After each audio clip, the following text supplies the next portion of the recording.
Okay, here goes. For those of you who can't see the shirt, it has an American flag on it with a teddy bear standing in front of the American flag, and he has his paw raised, and it says, "In bears we trust." And I wear it for a reason, because it puts me in touch with my child. It reminds me of a gentle part of me that I tend to forget at times when I travel, drive, think, just generally associate with people. Happy birthday to all the birthday people. And it's kind of nice to be back after so many years. I forget the last time I was here. It's a long time ago. I know I've changed. I hope those of you who were here then have changed. I was looking at this sign, a little gathering of men and women happy in their release. I have never seen a little group of men and women in AA happy in their release.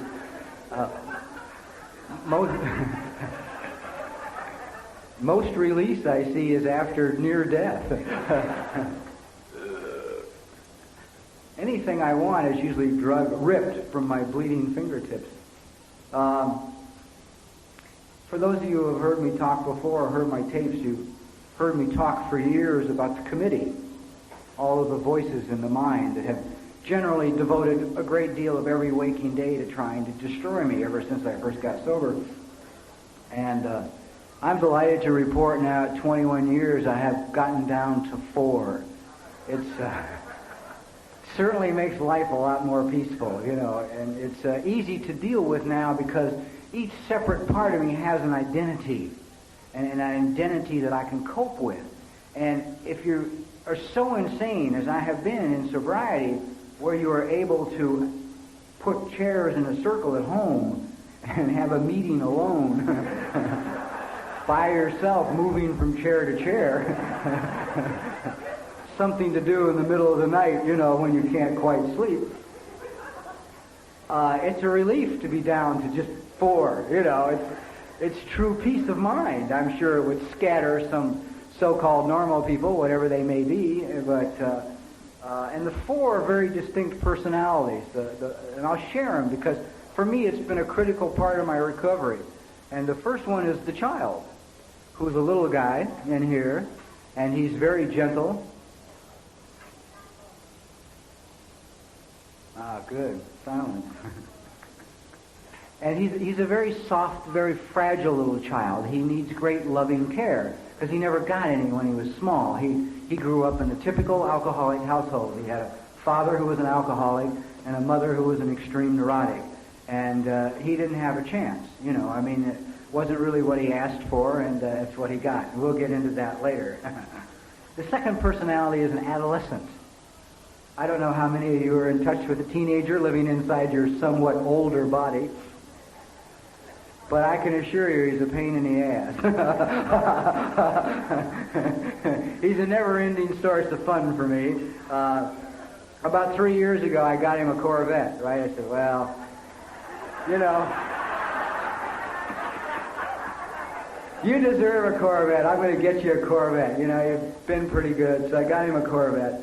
The problem with that was when I got him this car, I was a safe driver. I mean, I was on preferred insurance, okay? It had taken me 18 years of sobriety to get on preferred insurance. I had to live down 502s, felony drunk drivings, hit and runs, a list of... I mean, if I could crawl, I would drive, you know? I mean, it never was an issue as to whether or not to drive. So I had an incredible driving record. They just wouldn't take it off, and it was lawyers and bullshit with the Department of Motor Vehicles, and it went on forever, and finally I'm a safe driver.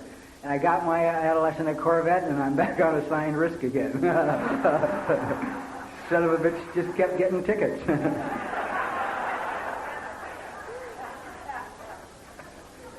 His last one was in Kalinga, so I wasn't too heartbroken when the town fell down. With a $150 ticket. That's enough to rebuild one store with, for Christ's sake. The adolescent also doesn't fully understand that he's in a 47-year-old body. He hasn't accepted that, and he seems to refuse to. He still seems to think that he has the capabilities that he had when he was very young.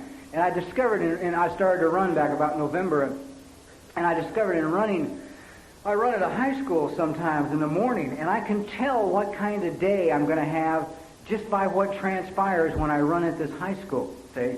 Because if I'm running around the track in the morning and one of the gym classes is out, Beverly Hills High, and the girls are out running in their little dolphin shorts doing their, dutiful laps, if I view them with the sense of a mature adult, here are young ladies, young women about to blossom into, full-grown womanhood and bless them and their children, I know I'm going to have a rather wonderful day because the adult is in charge and it will be a quiet day, a peaceful day, a mellow day, you see. But if I'm cruising the track and I have this image of them as potential dates, it's going to be a long fucking day,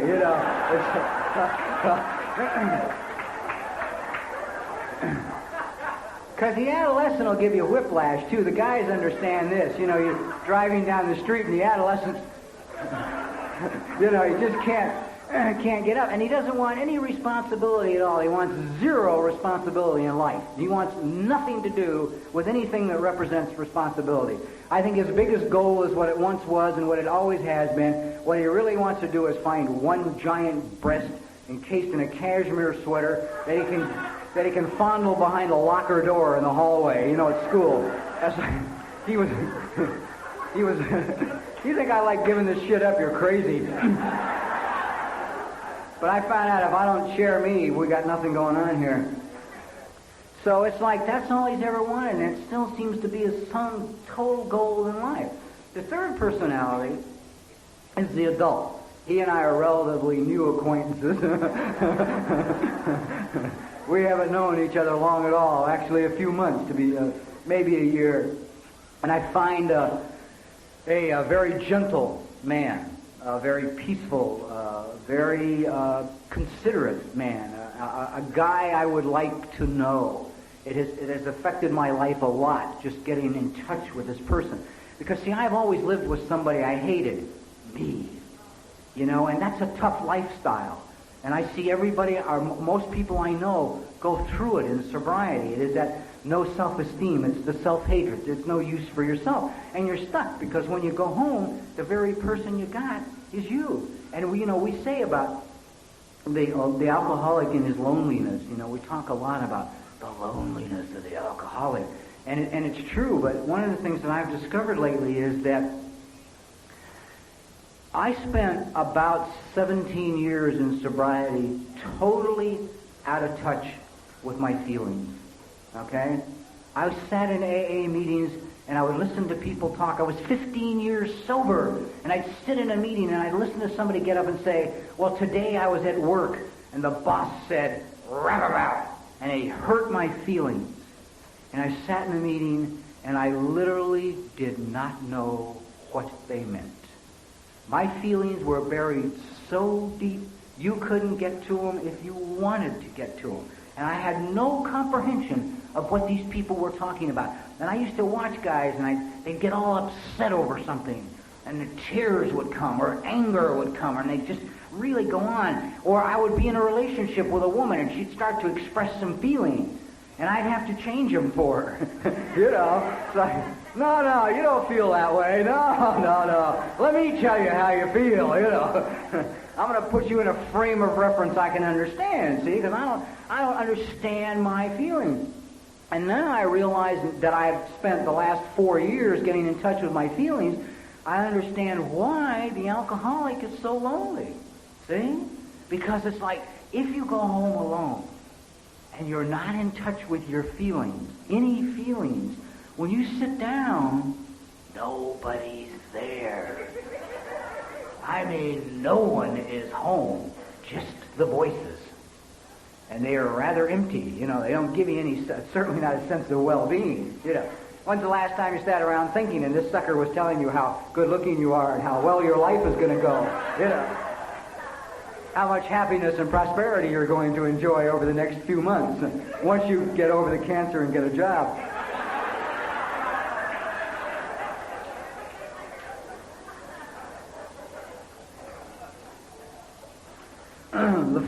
The fourth voice is still that one son of a bitch that is out to kill me. He is against anything I want to do that is good for me or others, but particularly me. I mean, he wants nothing. I can't do anything, and particularly anything new or different or change. You know, I heard a line the other day that is really wonderful. It just stopped me cold. There is absolutely no pain. Listen carefully to this, because you're not going to like it. There's absolutely no pain in change, none. And there is no pain in growth, none, zero. The pain is in the resistance to the change, and the pain is in the resistance to the growth. And if you think about it for a minute, if you've been sober a little while, the minute you become willing and you let go, the pain goes away. It doesn't matter if you're moved to a new town, if you're moved to a new job, in or out of a relationship. It doesn't matter what happens in your life. Once you just let go and go for the change, the pain is gone. The pain is in the resistance, see? And I resist anything new. I'm into the old, the familiar, you know. Yeah, sure, I'd like to go, you know, meet those people, but I gotta go back here and stay home and talk to me.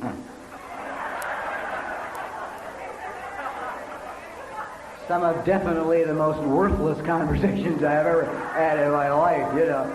I mean, I've never met an alcoholic. Most alcoholics, 90% of the ones I've met have minds just like mine. So we really understand each other, even though you try and bullshit me. I know you're Looney Tunes, see? Doesn't matter what kind of a front you put up. I know, see, because I've been around here too long and I've talked with too many people. I know that just getting out of the house in the morning is a bitch. You know, I know that you wake up with the voices talking to you immediately, you know, right? First thing in the a.m., the voice says, "Oh, good, glad you're awake." I've been waiting to talk to you, you know. Like the son of a bitch has been up all night, just, you know, a vulture on the headboard looking down, waiting. And the very first thing it'll tell you, it does not matter how much sleep you have had, it will tell you you have not had enough. Yeah? Oh, Jesus, you're really tired today. You're not going to be able to do well at all. If I was you, I wouldn't go to work today. But then if you don't go to work, they're going to fire you. But if you go as tired as you are, you're going to fuck up, they're going to fire you anyway. So now that you lost your job, how are you going to handle it?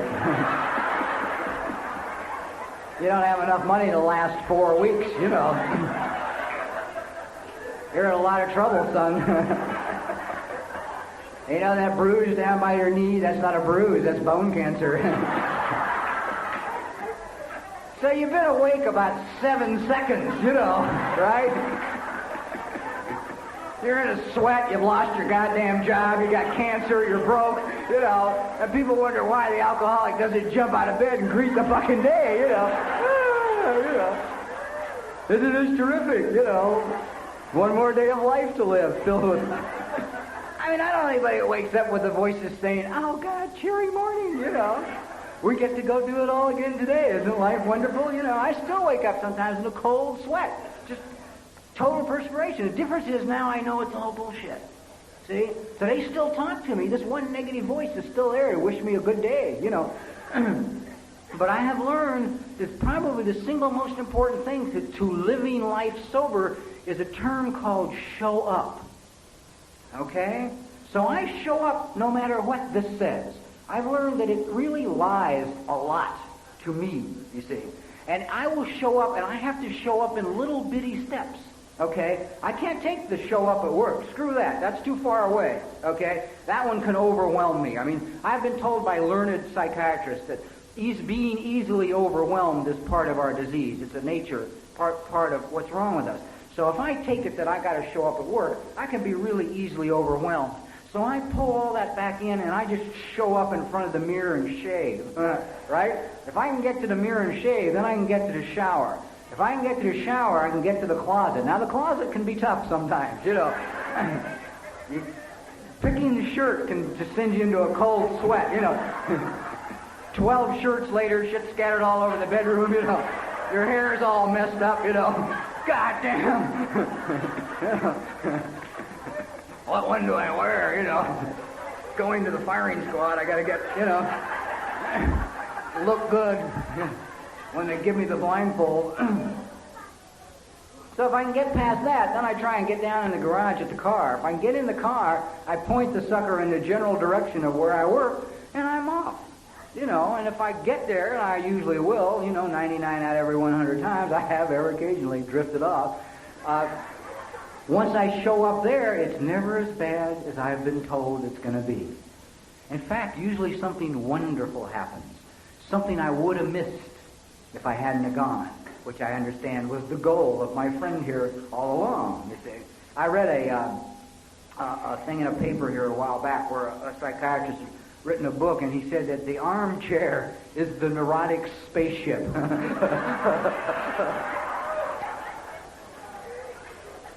And for any of you who do any serious thinking, I know you can't identify with that,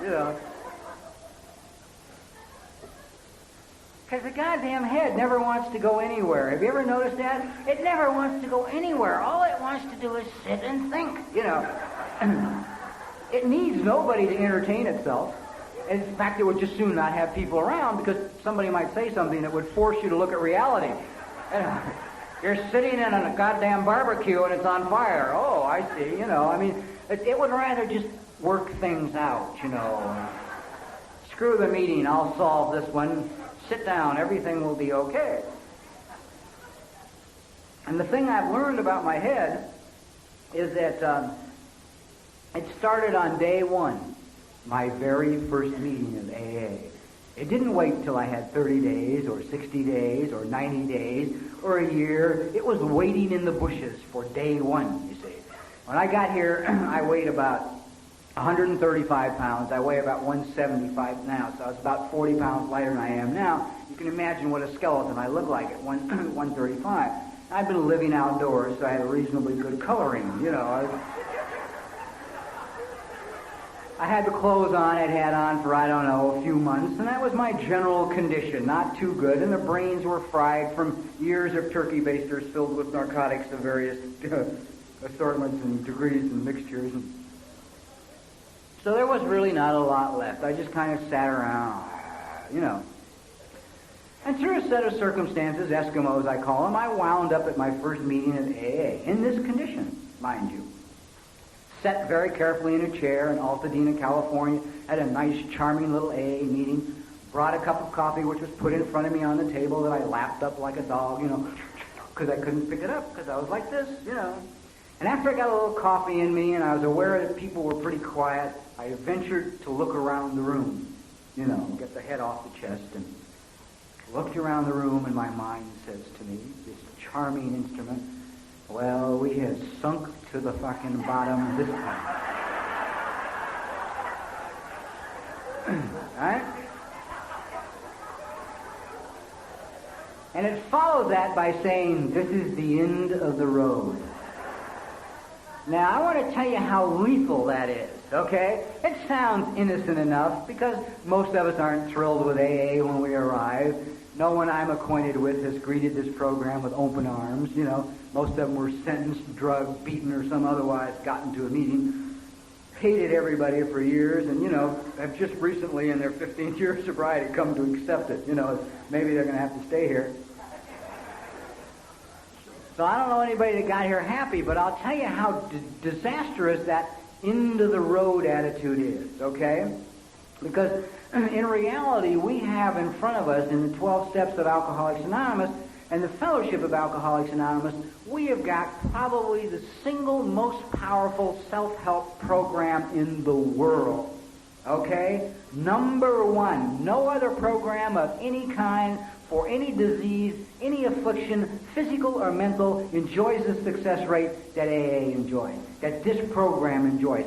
This is it. This is all powerful. But what my mind has said to me at my first meeting is, this is the end of the road. So now, from that, I can only draw this conclusion. This is something I do here between drinking and using and dying. Okay? So now that I can't drink and use anymore, I stay sober until I die. That's it. That's the sum good I'm going to get out of AA.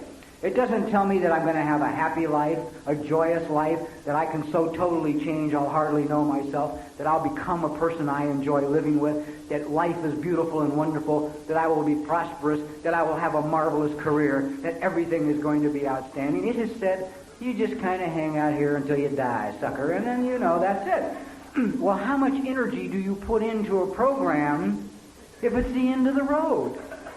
Right? Somebody says, well, it's all over for you, fathead, but here's the book. This is the end. I mean, you can go in people's houses and write your name on the covers of their book. It's so dusty. From no use. Why? Well, why use it if you're not going to get anything here, see? And that attitude is pretty easy to... I'll share it this way, only because it blew my mind. Because I began to get into a thing here a couple of years ago where I started looking around, and based on the experiences I was going through, I became convinced that the number one problem of the addict and the alcoholic, both drinking and using and sober, is low self-esteem. None. We don't care about ourselves. And so about 6 months ago, to check this out, I had a couple of friends from back east, learned psychiatrists, highly qualified men, very brilliant, don't know anything about AA, have never been to an AA meeting. They're off into another field of psychiatry, totally. Dealing really with children. And a couple of guys who are very spiritual and have walked the spiritual path for more than 40 years. And to the best of my knowledge, neither one of them have ever drank or used anything of any kind. They were raised spiritually, grew up spiritually, and stayed on that kind of a path. So I'm dealing with the intellect, and I'm dealing with very gentle souls. I mean, so peaceful, being around them will put you to sleep. You just kind of go, like this. And I took them to, I think it was 3 AA meetings. Big meetings. I let them see a little bit about what AA was like. And then I got them alone afterwards, and I said, okay, as outsiders, what do you think? I mean, what do you think of AA? Forget I belong. Just give me an honest appraisal of AA. And all 4 had the same response. And they were in shock at us. And here's what they said. They said, Jesus, these people, by nature of a miracle, by nature of some sort of divine intervention in their life, have had removed from them a terminal illness. They have had taken out of their lives something that can kill them. It is gone. They are free from it, and yet they sit in the goddamn meetings and they continue to destroy themselves. They said they smoke endless fucking packs of cigarettes. They drink coffee by the barrel. They eat sugar like it was health food or nuts or something good for you, right? And they get about as much sleep as a nocturnal goddamn guinea pig, And I had to sit and listen to this appraisal of us while part of me was getting red with anger and this side of the neck was getting big, And the other side was saying, you know what? They are absolutely right. They are correct. We do. We get freed from something that was absolutely destroying us, and we continue to go right down the drain, And why? What the hell went wrong? What happened that we can't come in here and have enough self-esteem that we're willing to go through a little physical discomfort for ourselves? Just a little, that's really what it gets down to. I am unwilling to go through any discomfort to do something that's good for me. It's like, well, I quit smoking, but I have to go through the pain of withdrawal. The logic? Can you hear that? I mean, that's lunacy. I would really like to do something good for myself, but I don't want to do it. It's okay, fuck it. Yeah, I know the coffee's getting to me, but, everybody drinks it,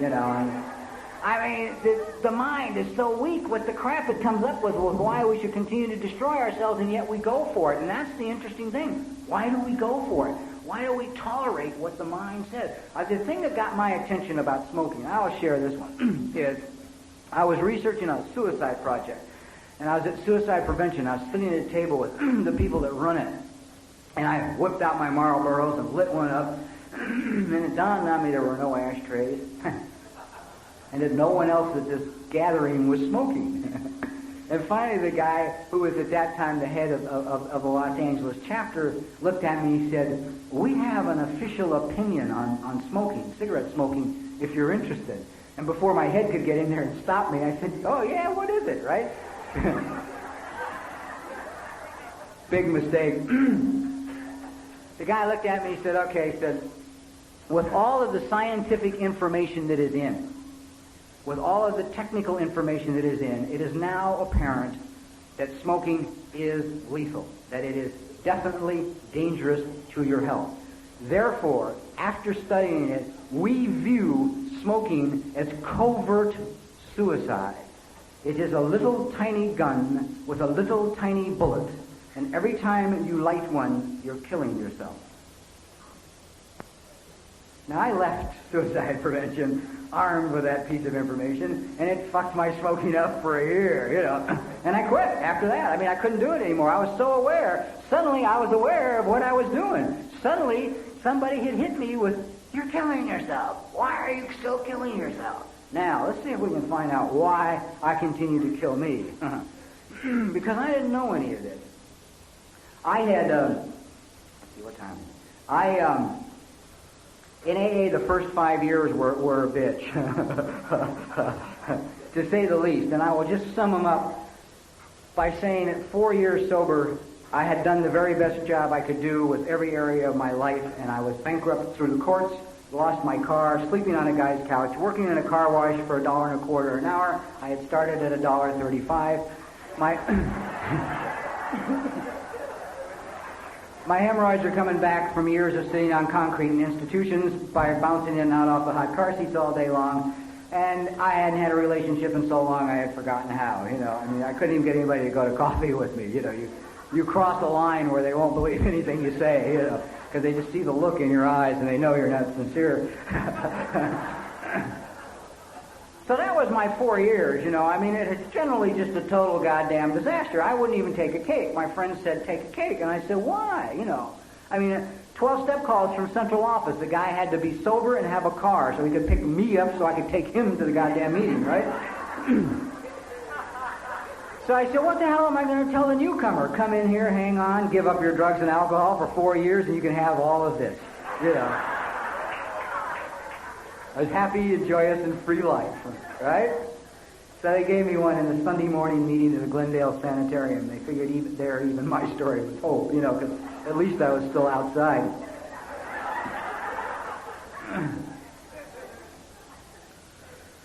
So I went through a year after that. It was about as much fun, but it got a little bit better because I hung on to a better paying job. And at the end of that year, approaching my 5th birthday, I was in a lot of misery and trouble. I wanted to die, and in essence, I was sitting around. For those of you who keep coming back, you'll hear someone talk about drinking. Don't pay a lot of attention to what I say. It doesn't have to be this way for you. It is for everybody else, but it doesn't have to be this way for you.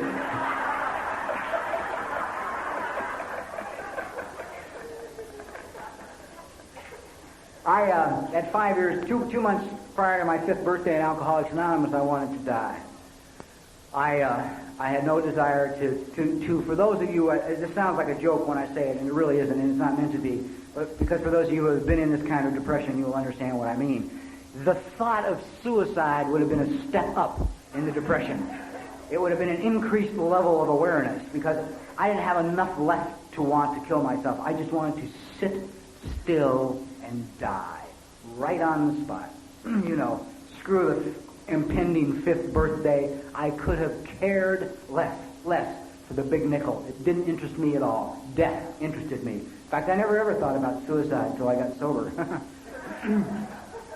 Never entered my mind. 11 years of drug addiction, alcoholism. Never thought about killing myself. So if you're in a little stress under sobriety, it's okay. It's to be expected. And if you're not under a little stress, that's okay too. You know, keep coming back. And give up the grass. The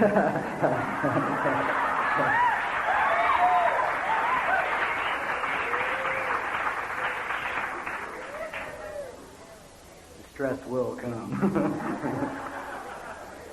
If you think speed was a high, wait till you hit the stress.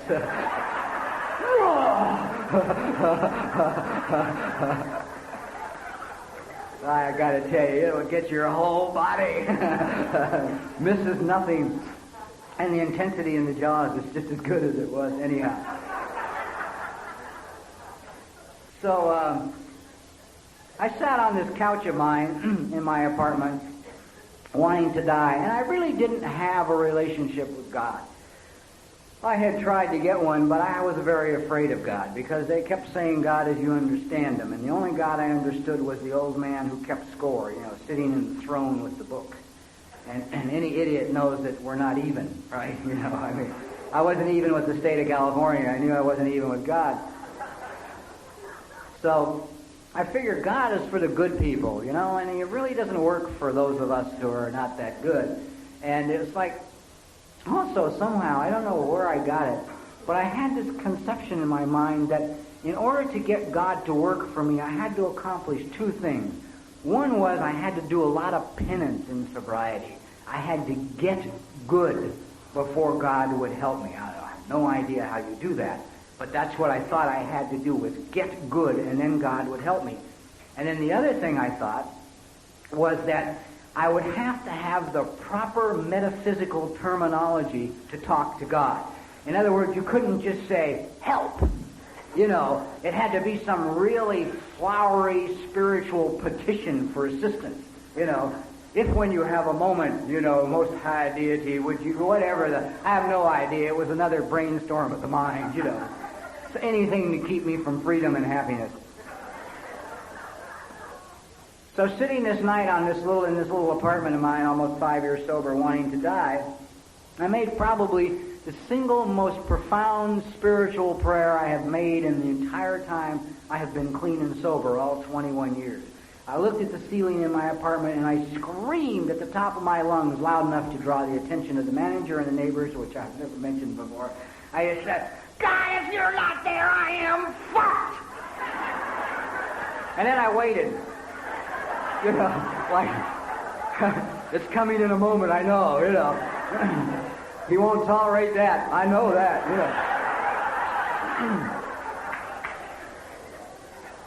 Because that's what my head had me believing, It's like, now you've really done it, sucker. Nothing happened. So I got up the next day. I went to work.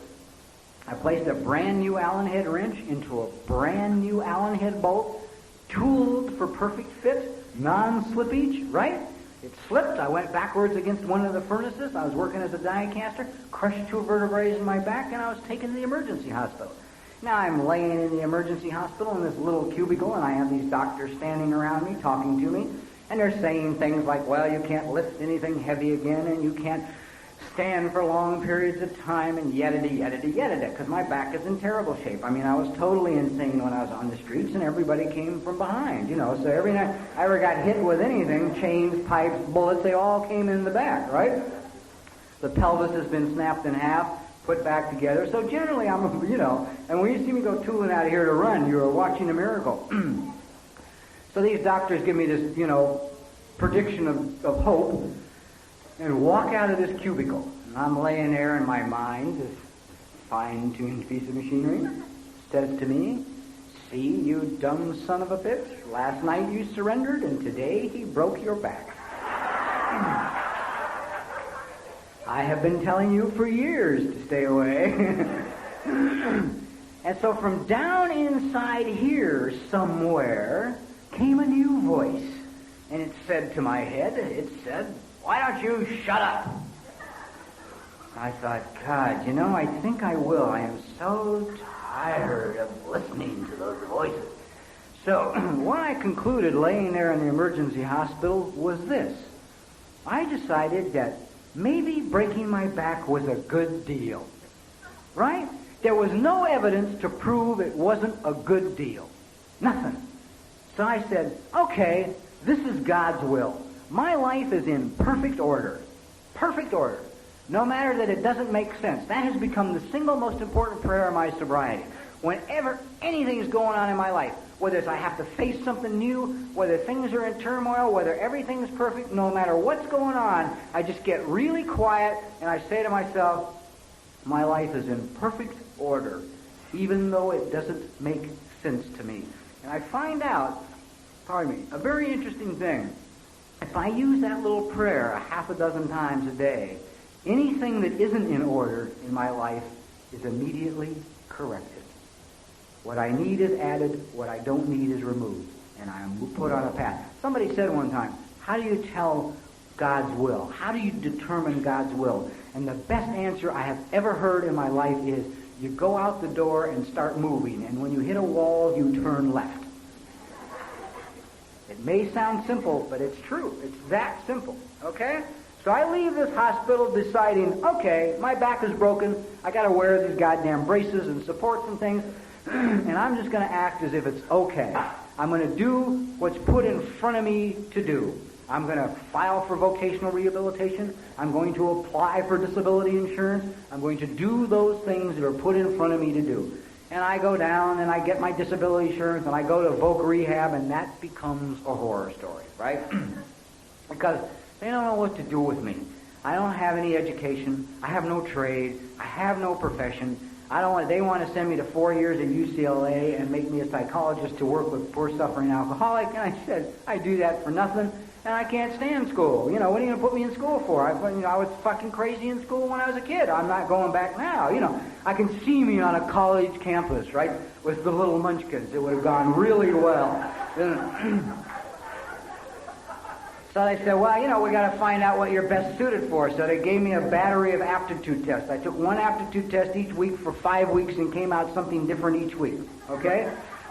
I did not do that intentionally. I wasn't being cute. I wasn't being funny. I swear to God, I answered the questions on that given day as honestly as I could, how I felt. I like this, I don't like that. I mean, have you ever really gotten in touch with your insanity, how you believe in both sides of any issue? Huh? I don't need anybody to debate with. No one. I can do it at home alone, I can watch the news and take both sides of any issue, Kill them. No, give them some help. Send money,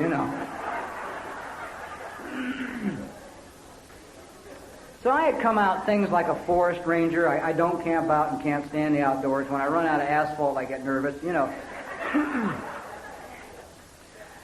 So I knew that really wasn't going to be my chosen career. I came out mechanically inclined, which is really a lie, unless it's getting into somewhere and out quickly.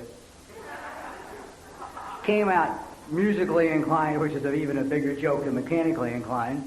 Came out a social worker. That's humorous in light of the fact that the state of California labeled me a homicidal social psychopath, which is not, I don't think, one of the prerequisites for a social worker. I'm not sure what they are, but I have a strange feeling that's not one of them, So anyway, months went by. This happened in July. I broke my back, and they did not know what to do with me, and I'd go get my check, and I'd go meet with my counselor, and I'd get my check, and I'd meet with my counselor, and get my check, and meet with my counselor. And December rolls around. And nothing's happened, except I'm not wearing my brace on my back anymore. They don't know what to do with me. And I'm sitting home one night, and I'm reading TV Guide. And in TV Guide, I come upon this ad. It says, would you like to be a writer? I thought, why not? It just felt like a good idea. It just made no sense at all. But it felt like a good idea. So I tear my little ad out of TV Guide, and the following day or 2 days later, whenever it was, when I go into vocational rehab, I take my little ad out of TV Guide and I give it to my counselor, who's there to be supportive of anything I might want to endeavor, right? She laughs so goddamn hard she almost fell out of her wheelchair, right?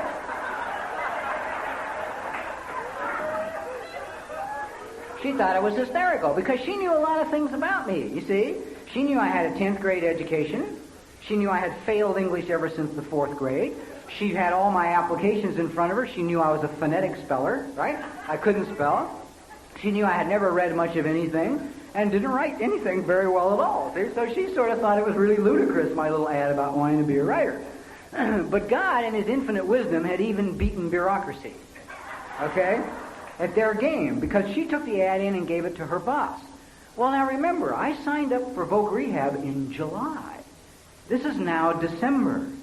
They have already placed everybody from October, right? I mean, I am the one black mark on the rolls of the Van Nuys office of Voc Rehab. I'm still there, and they've done nothing with me, right? This guy would have signed for basket weaving for me. He didn't care, right? He said, get him his books. Sign the thing, and out the door I go, okay? Now, I'm going to tell a little story so you understand about God and God's will, because this one's a bitch, right? I want to show you how difficult it is when you're on the right path, how many walls you run into. I send for my books, I get my books, I sit down, I start to try and write a short story, and it was really bad, terrible. But I'm reading my books, and I hit a book and it says, it's critical to the first new writer that they write for a medium that they're familiar with. And I thought, well, I never read much, but I have watched a lot of television. So I thought, okay, no short stories, we'll write a television story. So now I sit down and I try and write a story for Bonanza, and it was bad, I gotta tell you. I mean, it was really bad. The idea was great, but the execution was terrible. It was terrible, trust me. But I keep reading my books, and my books say not only is it critical that you write for a medium that you're familiar with, but it's also important to write about a topic you're familiar with. And I thought, oh, Jesus, I never lived in the Old West. You know, I don't know anything about the Old West, so I'll write about crime, right? I know about crime. Crime and I, you know, don't have to do any research here. So, I watch the cop shows on TV, and I zero in on Ironsides, and I say, all right, now what kind of a story would I like to see on Ironsides or a cop show that I've never seen before? And I thought, well, I'd like to see one about a righteous payroll check passer, right? You know, I mean, I hung $35,000 worth of payroll checks one time and did a year for it. I made a small error in the end, the last few checks. You only have to make one. Those son of bitches get to make 100, you know. So I thought, I'll write a story about a check passer. So I'm busy writing my little story about this check writer. And I come home from a meeting with a guy I've known for a couple of years, and I had made it a point in my sobriety because of the way I was wired to not know what people did for a living. I never asked. I never wanted to know what they did for a living because I could be affected by what they did for a living, you know, and treat them accordingly, you know. So if Max is a plumber and John is the vice president of Beverly Hills Bank, and Max and John both come up at opposite times after a meeting and want to go to coffee, Max is screwed, you know what I mean? I'll fix my own plumbing, but I may need the bank someday, you see. So I will go with the banker. So I don't know what anybody does, and this guy brings me home from the meeting this night, and he drops me off at my house. I still don't have a car. Everything's still the same, still in the same apartment. And he says, what are you doing? And I said, oh, I'm trying to write a story for television. He said, oh, great, far out. He said, that's what I do. I said, what? He said, I write for TV. See how hard I had to look for him? Okay? See how much scheming, maneuvering, manipulating, planning, anguish, and pain went into finding him? I want to show you about God's path and how simple it is. Okay? So I said, when you get done writing your story, if you like, I'll read it for you. Maybe I can give you some pointers. And I said, oh, great, right? So I finish the story. I give it to him. He reads it. There's about a dozen pointers he gives me. I like 6 of them, and I make the 6 I like, and I ignore the other 6, which is, I found out, just a matter of creative choice, and it's fine. Now I'm all done with it. He says to me, look, there's a girl on the program who after work at night, she types on the side for extra money. Would you like her to type up the script for you? I said, yeah, I would. I think somebody better. You know, I don't think Universal knows that dead is spelled D-E-D. They probably would like to see the A in there somewhere, you know, and I'm not sure where it goes, which is why I leave it out, you know.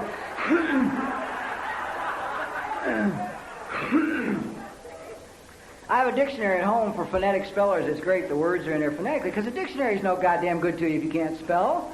You know, it's the biggest joke in the world, right? I mean, if you're looking for a word like character and you can't hear the H, you're screwed. You know, you got to start at the beginning of the C's with a ruler and just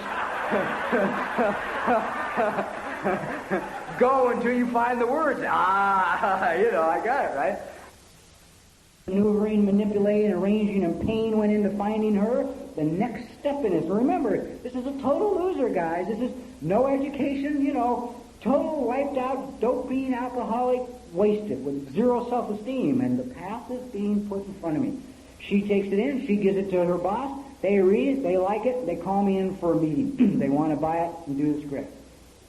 Now my friend Jim says to me, okay, let me tell you what the meeting's going to be like. and he forgot I was a literal person. It could have been a disastrous mistake. He said, now look, the guy's going to sit down and he's going to say to you, have you ever written a television script before? And tell him no. Tell him you've never written one, and but that doesn't matter, that you'll do a better job for him than his hacks at the studio, because it's more important to you than it is to them, and that they're only going to pay you $2,600 for the script, and they piss that much away on a mistake on every show. Okay, I'm armed for my meeting. 2 days later, I'm at Universal Studios, riding in the elevator, going up in the Black Tower, right? Talking to God in the elevator, informing him that if he doesn't get off the elevator with me, I am in more trouble than I have ever been in my life. So I get off, and I wait, and I'm waiting to see this guy, and I'm just finally I'm in his office. Now I am dealing with, I don't know this, I have no idea. See, I got no information on this guy, I got no book on him. I'm dealing with one of the tyrants in the industry, but I don't know that. I'm dealing with a guy that everybody walks on eggshells around. I'm dealing with a guy who would destroy a career if he could, if you crossed him. Just a wonderful, charming human being, right? I sit down in his office, and he says the exact opening line Jim said he would say. Have you ever written a script? And I looked him right in the eyes, and I said, no, I haven't. As a matter of fact, I have never seen a script. I said, but I will do a better job for you than your hacks here at the studio, because it's more important to me than it is to them, and you're only going to pay me $2,600, and you piss that much away on a mistake on every show.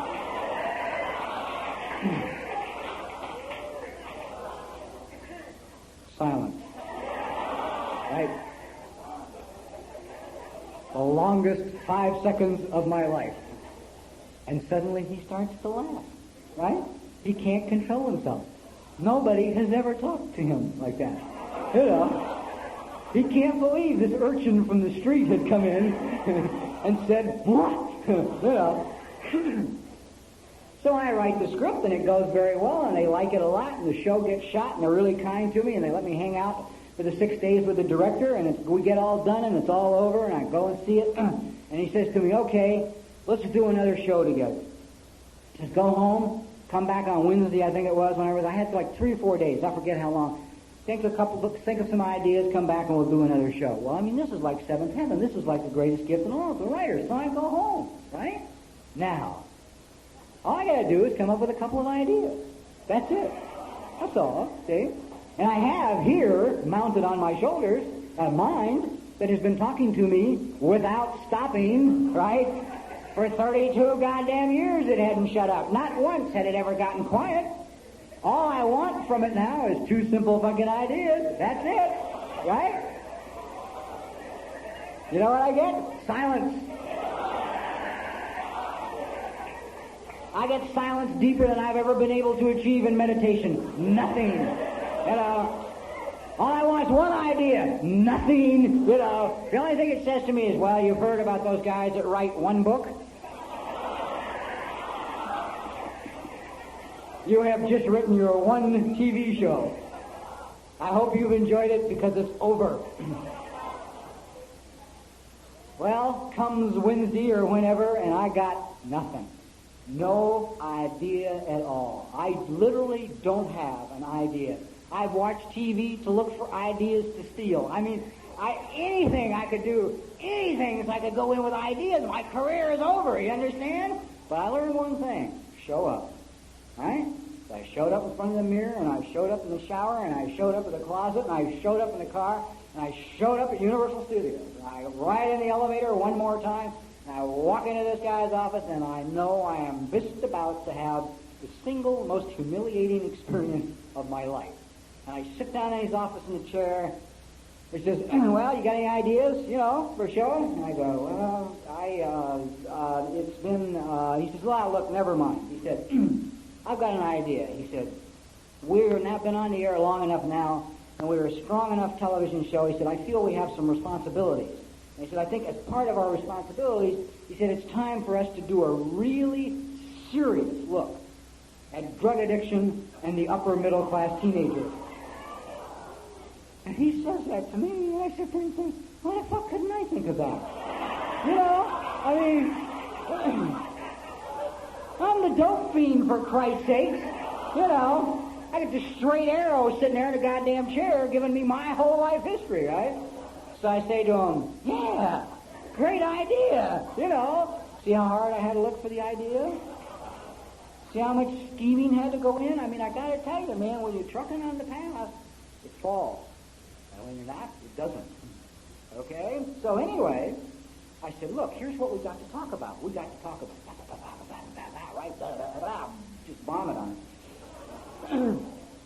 He says, wait a minute. He says, how do you know so much about drug addiction?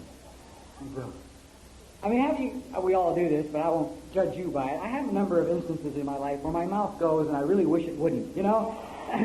I'm standing there listening to me talk thinking, God, I wish I could just drop dead right here, right now, or fucking disappear, you know? But this really isn't me talking, you know? So please understand that, you know? Anything, but it just goes on by itself, you know? So I figured this was one of the times it had gone on by itself and it got me in a lot of trouble. So I figured one of my sponsors had taught me, when caught, tell the truth.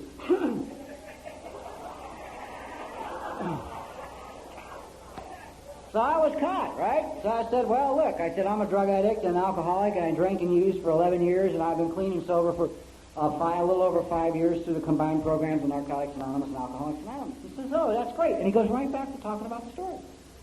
No big deal. And then about 10 minutes later in the conversation, he looks at me and said, would you be offended if we got a technical advisor for the show? I said, no, that's cool. He got a narc from the San Fernando Valley who I had taken a shot at.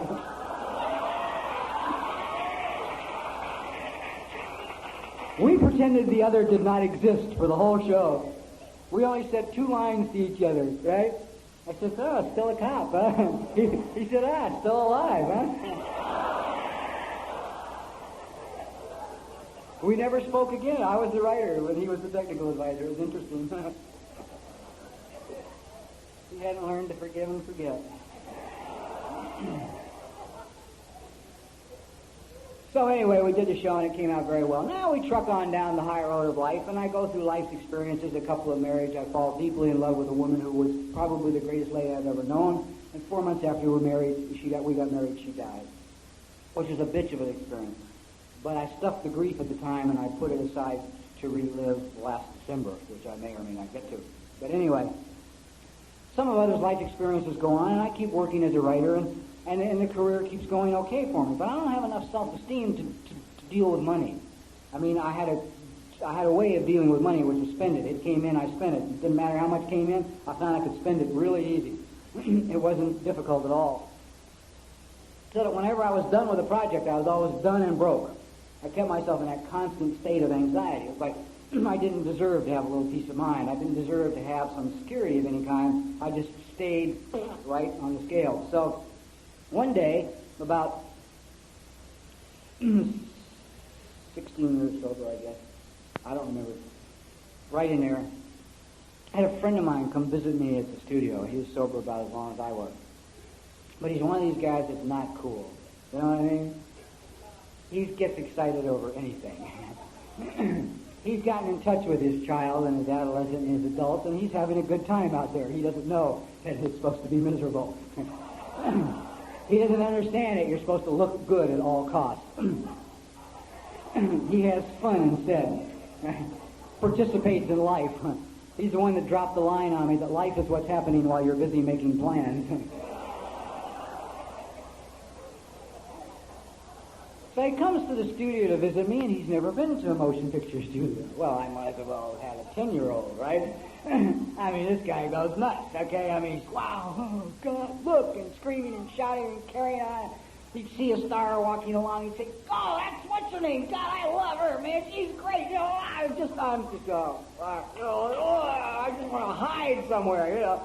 And I think, God, I got to get him in the commissary for lunch, you know, and maybe he'll be quiet in there, you know, and I get him in the commissary and he's worse, you know. The guys from MASH come in and he said, oh, Jesus, MASH is my favorite show. Wow, that's the Reverend and that's Doc and oh, Christ, there's Alamo, Jesus, you know what I mean? I'm like, oh, everybody's looking to see who this guy is, you know. I'm like, get him out of the car. I ate lunch, passion I've ever eaten lunch in my life. You know, I was like, done, right, you know, are you ready? You know. So I get him out of there, and I take him down to a stage where they're doing a special effects stunt. They do this incredible piece of special effects, and it's all done. And this meathead walks up to the special effects guy and says, how did you do that? Right? And I was surprised. The special effects guy was delighted to tell him.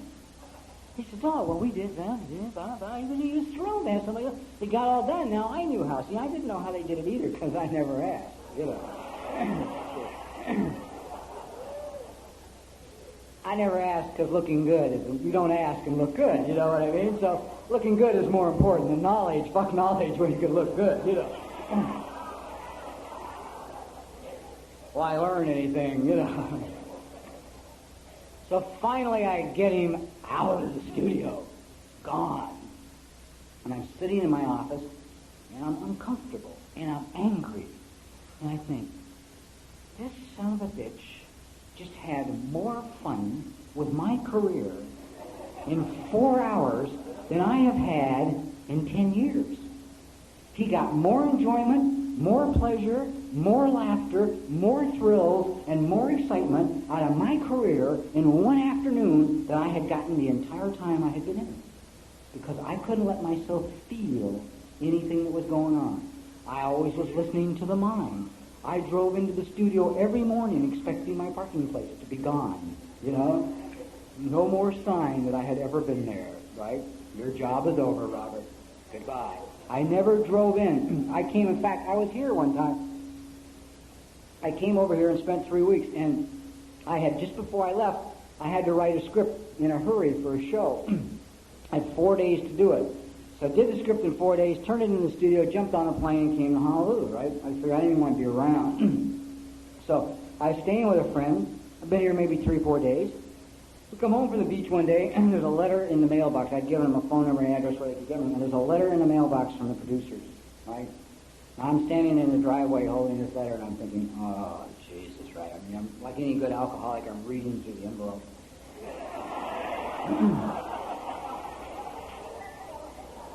I know what the letter says. I know it says, that's probably the worst script we have ever read in our lives.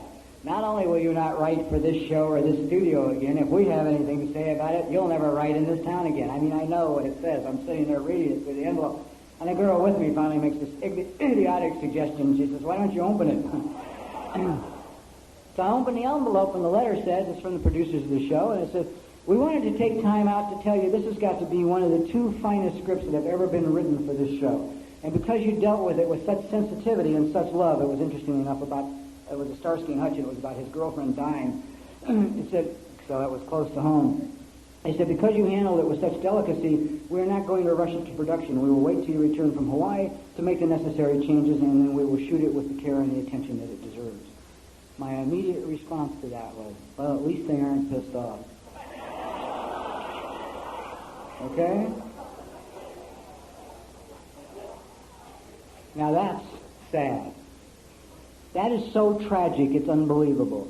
It is so goddamn pathetic that I can't stand in the middle of that driveway, receive a letter like that in my field or my profession or what I do from people who are judges of my kind of work, praising me, saying I've written one of the 2 best shows they've ever had on the series, that I can't jump up in the middle of the driveway and go, yeah, I am a good writer. No, all I can say is at least they aren't pissed off, and go on about my day.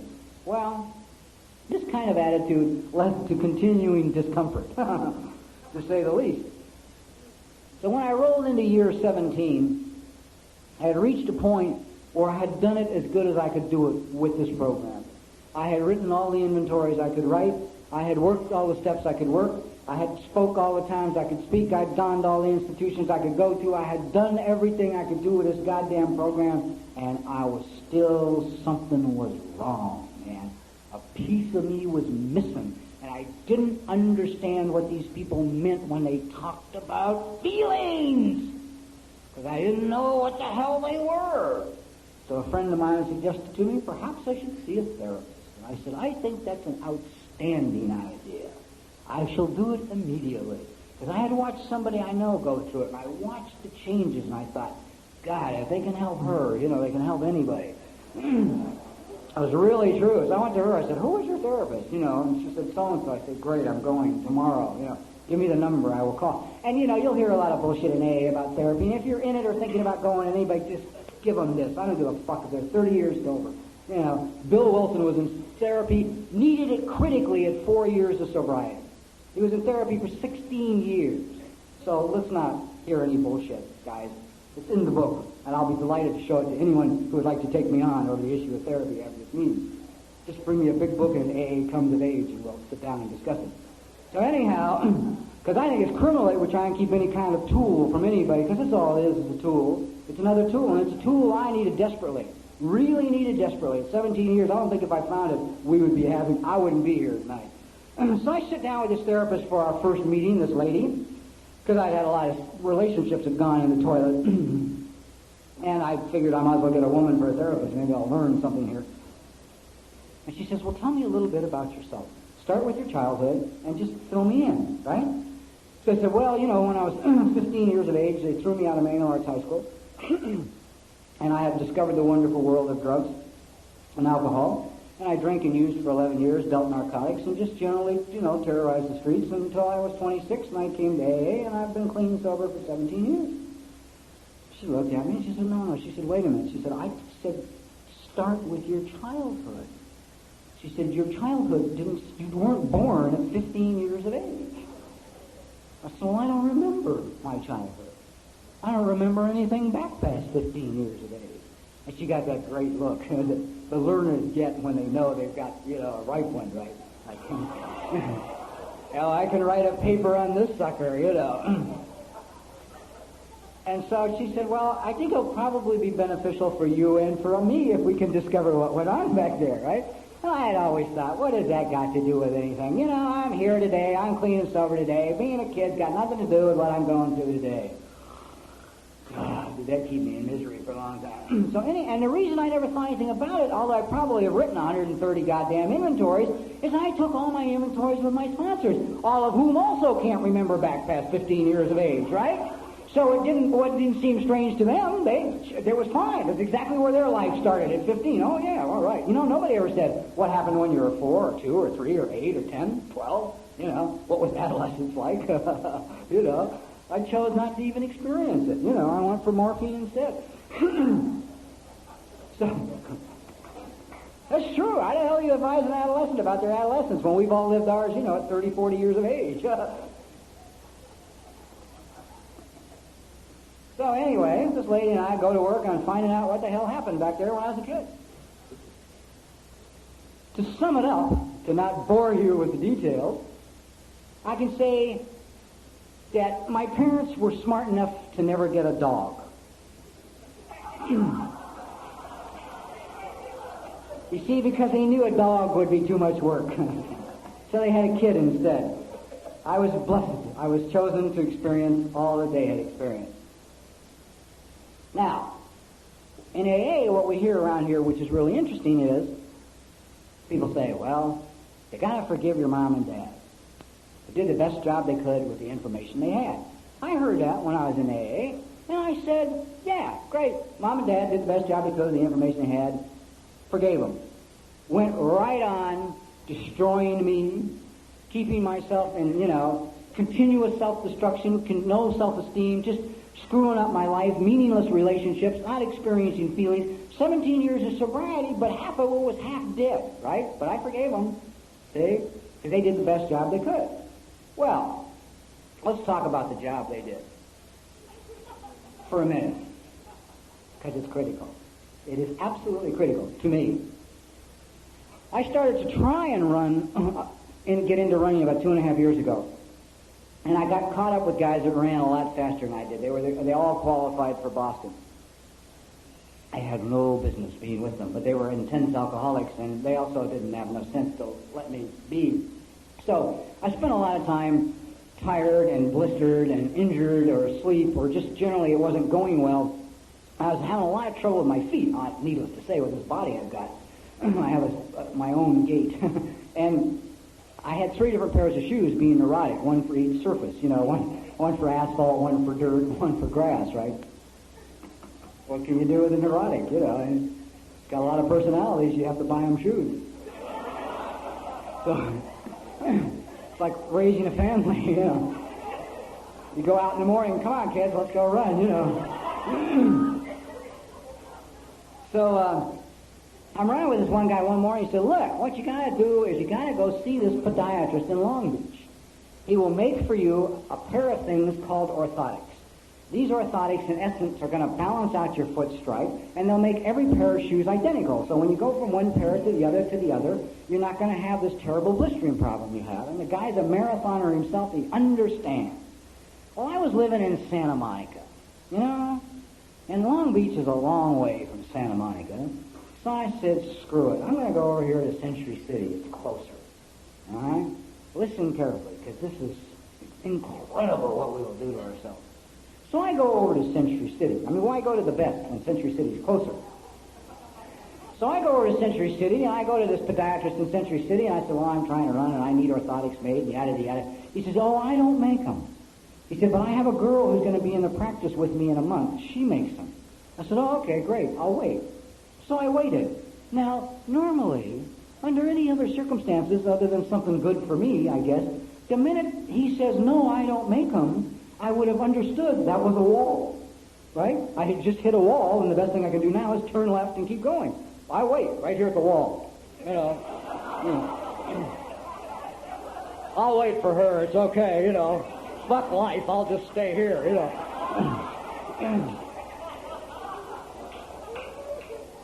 So she shows up in a month, makes me a pair of orthotics. I go out, I finally get them, I get in my shoes. I go out, I run 3 miles, go home, sit down, drink a can of Tab, get up and can't walk. All right? Absolutely have just totally thrown out my whole lower back because they were made wrong.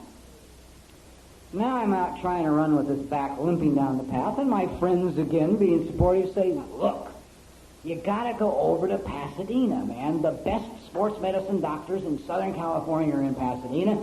They work with runners. They'll run with you. They'll spend time with you. They will fix your back. They'll have you straighten out in no time. I go home and I think about it for a minute, and it's like, God, if Long Beach is far, Pasadena is further. You know what I mean? So the tragedy here is, if you came to me and said, I have injured my back, the doctors I have been advised to go to are in Pasadena. Would you please drive me? I would drive you. I would get in my car and take you. The person I won't take is me. See? Because I ain't worth taking to them. So I go to a chiropractor in the marina, right, who's 40 pounds overweight, and his eyes glaze over when you mention the word running. I mean, he doesn't even know, right? He would put my back in, I'd go run 9 miles, it'd go out, I'd come back, he'd put it in, I'd go run, it'd go out, I'd come back. I mean, we went through this for a month, right? Finally, pain, desperation, and I can't stand it anymore, and a little piece of guidance from my therapist, I went to Pasadena, right? I finally got in my goddamn car and drove me to Pasadena. And I got to Pasadena, and the guys were great, and they got me straightened up enough that I felt like I could walk, and so now I said, well, I'm on a roll, I will go to Long Beach. And I get down to Long Beach, and I take my shoes off, and I'm sitting there waiting for this podiatrist, and he looks at my feet, and he looks at my right foot. He says, Jesus, he says, no wonder you're having problems. Your right foot is practically a club foot. I said, what? He said, yeah, look, see how it just lays over and curls in? And I'm sitting there, you know, I look my feet out on this thing, looking at this foot, and I'm going, I don't feel well suddenly, you know? It's like, I get this really sick feeling. And I said, well, when did it happen? You know, I said, I mean, I was in a severe automobile accident that ripped my pelvis in half once, and, you know, I've taken a bullet through that knee, and, I mean, he says, no, it's from when you were a kid. I said, oh. And I leave, and I drive home to Santa Monica, and I don't feel good, and I'm like, I feel funny, I feel just kind of sick and just a little angry. I get home, and I'm sitting home, and I'm looking at the foot, and it's like I can't connect it. It's like something in me is trying to connect it. I can't connect it. And my mother called. I love God. I mean, God's timing is so wonderful. And she had just come from her podiatrist. Right? He's great. And she's bitching about how he had cut her toenails wrong, you know. And when she gets done with her standard line, I said to her, look, as long as we're on the subject of feet, did did I ever have any feet problems when I was a little child, when I was small? She said, oh, yeah, you did. She said, you had very, very high arches as a child, and we had to buy you specially made shoes when you were little. They're very expensive shoes. And in the next 5 minutes of our conversation, she must have reiterated another 6 times how expensive these shoes were that they had to buy for me when I was a child. I hang up the phone from the conversation with my mother, and I want to throw up. And I'm half homicidal and half sick. And I don't know what's going on, except I'd like to kill somebody, and I think it's her, but I'm not sure. And I'm not even sure why. And the other half of me would like to just go in the bathroom and vomit, and I don't know why. And so the next morning I have my therapist, and I get with her, and I said, look, here's what's going on, yada-da. And she said, well, let's go back. Let's get quiet, lay down. She said, let's go back. Let's find out what's back there. Let's see what the hell this is all about. And so we went back and back and back. And what we found was this. We found an absolutely adorable little boy, right? About 2.5 years old, blonde curly hair, standing in the hallway in Denver, Colorado, in his little shoes, with tears streaming down his face. And he was talking to his mother, and he said to his mother, my foot hurts, my right foot hurts because my shoe is too small. My shoe hurts.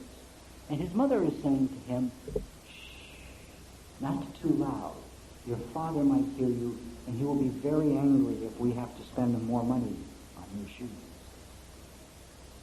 Now I understand. If I am not worth buying a pair of shoes for that fit, guess where I got my low self-esteem? The 2 single most important people in my life as a child can't put shoes on me that fit. What the fuck am I worth? Right? Now I know when I have the basic feeling or opinion about myself that I'm a turd. I mean, that's generally how I felt about myself.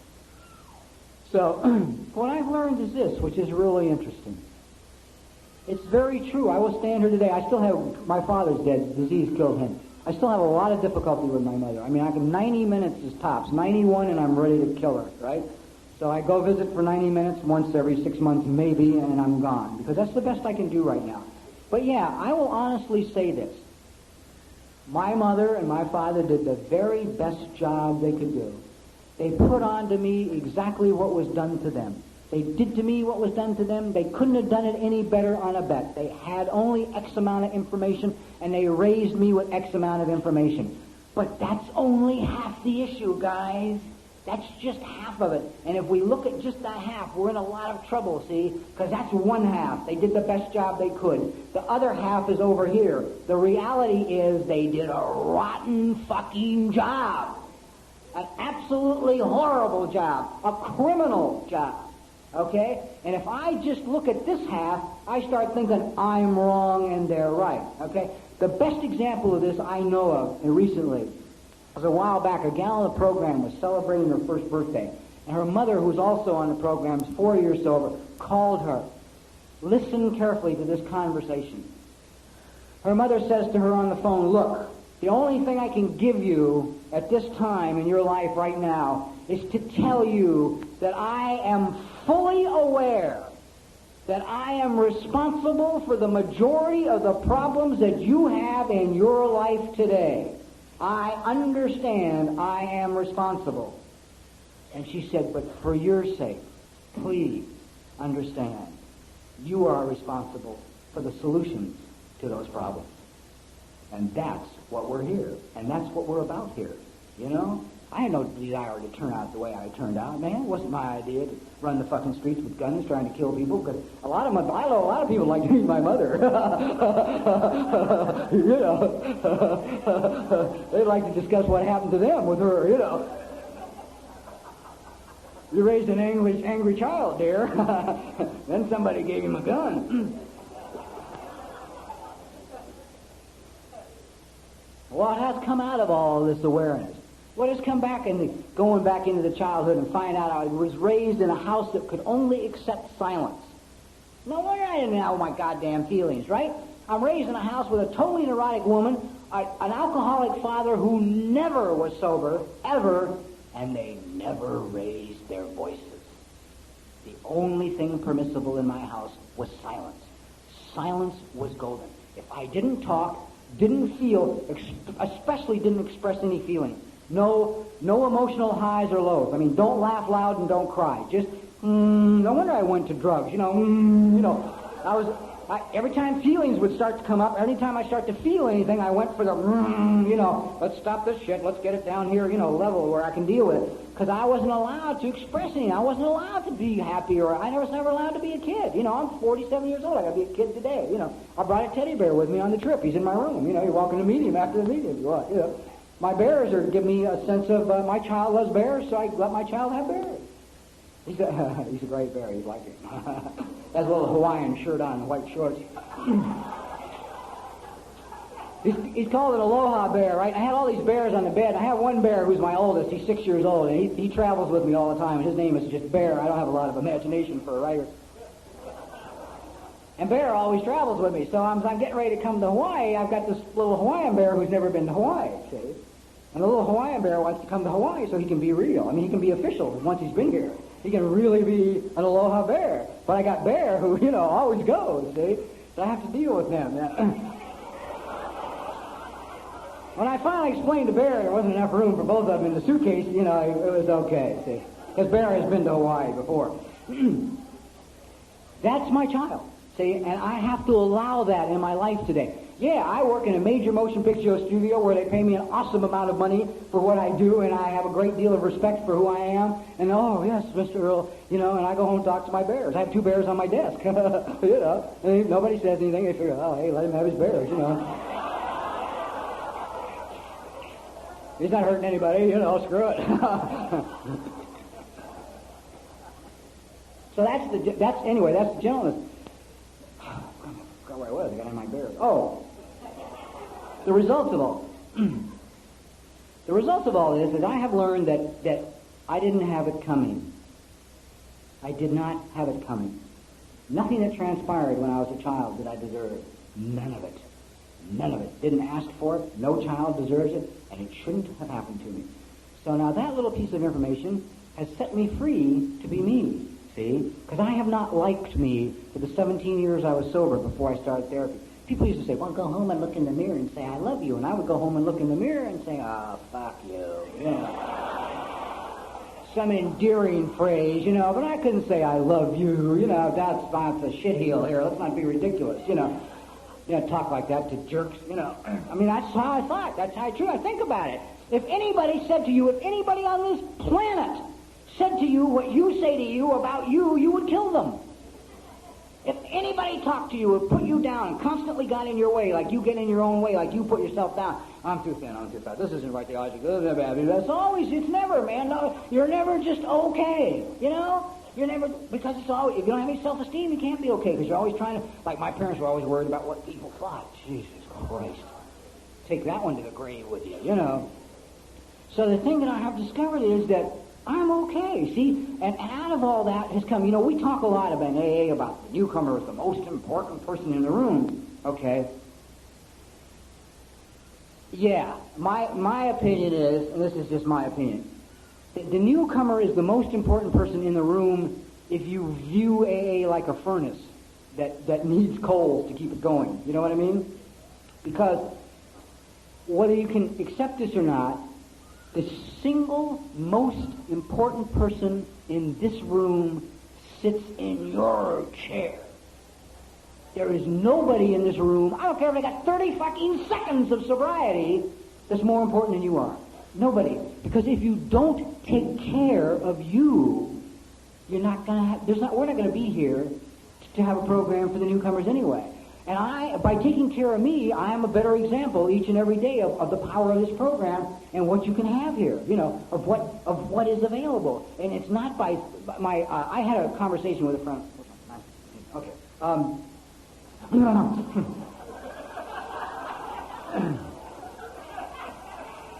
I had a conversation with a learned friend outside the program of Alcoholics Anonymous, and I asked them how they, viewed recovery.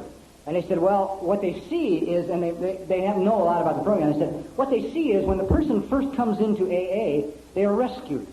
literally rescued, which is as it should be. I mean, we are just picked up and rescued. We're told where to sit. We're brought coffee. We're, told what meetings to go to, and people pick us up and take us here, listen to us cry and snivel and yada yada. We're rescued. We're just taken care of. And then after we get a little bit of sobriety, we turn around and we rescue others. We pick them up. We bring them home. We feed them. We tell them where to sit. We get them coffee. We rescue them. And she said, the next step in a healthy recovery is you must now accept responsibility for your own life. You must finally realize that no one is going to do it for you. There is no Prince Charming. There is no Princess Grace. There is nobody's going to come along. I mean, the magic lady with $1 million and the Rolls Royce isn't going to show up and fix it for me, and Prince Charming ain't going to come along and make it okay for you, right? Because his horse is going to shit in your driveway and it's over, okay? And if you remember, most of us are still trying to work it out with our moms. You gals will take another look at us entirely, We aren't looking for partners. We're looking for mom. The first one blew it. We want one that'll do it right.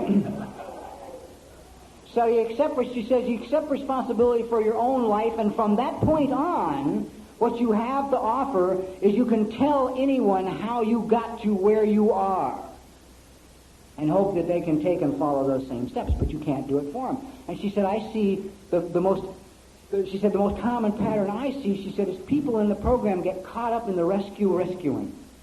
And I thought about it, and I thought, Jesus, she's right. I mean, I know people 15 years sober who will listen to somebody on the phone, in their hysterical conversation, solve their problems for them, hang up, pick the phone up, and dial their sponsor, and go through the same bullshit, only their own. It's like a vicious cycle. It's like they haven't yet stepped out. And so what has happened to me as a result of the information is I have finally reached a point where I have had to learn I'm it.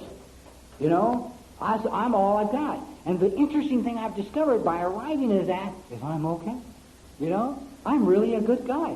I mean, you should see my place where I live. First of all, my plants are all alive. Now, I gotta explain to you what that means, that my plants are all alive. Because a plant, up until about 1.5 years ago, never stood a snowball's chance in hell in my house.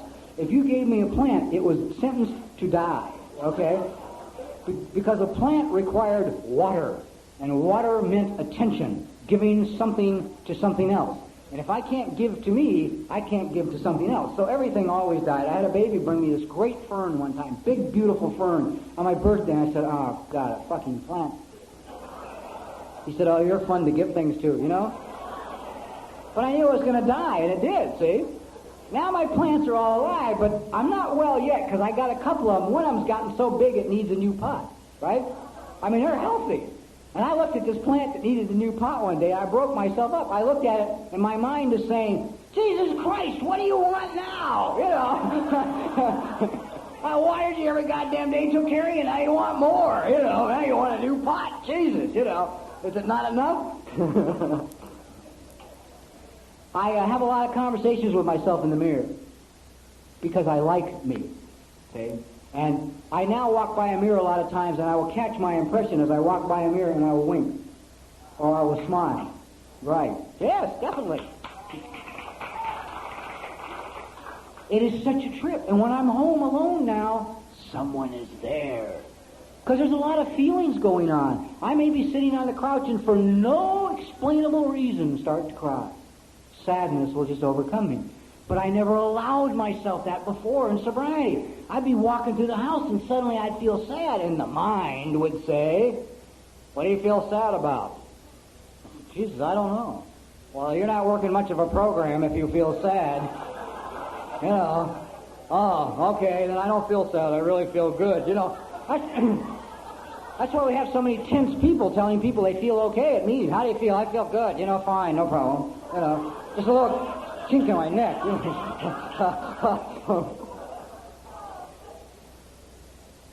I have learned to be gentle with myself. I have learned to be kind to me, considerate with me, and intimate with me. And somebody said something to me years ago, and I hated it when I heard it, and I'm going to repeat it. And it's true. And you may hate it too when you hear it, like I did. A relationship between two people demands communication, love, consideration, and intimacy. Okay? If I cannot have communication with myself, give consideration, love, and intimacy to myself, it is impossible for me to give it to you. Until I can have a relationship with me, I can't have one with you. No matter how hard I might try, I can't give it to you if I can't give it to me. So the old adage, and I've heard this from a lot of really qualified people, is really true. Forget what they say. Watch what they do.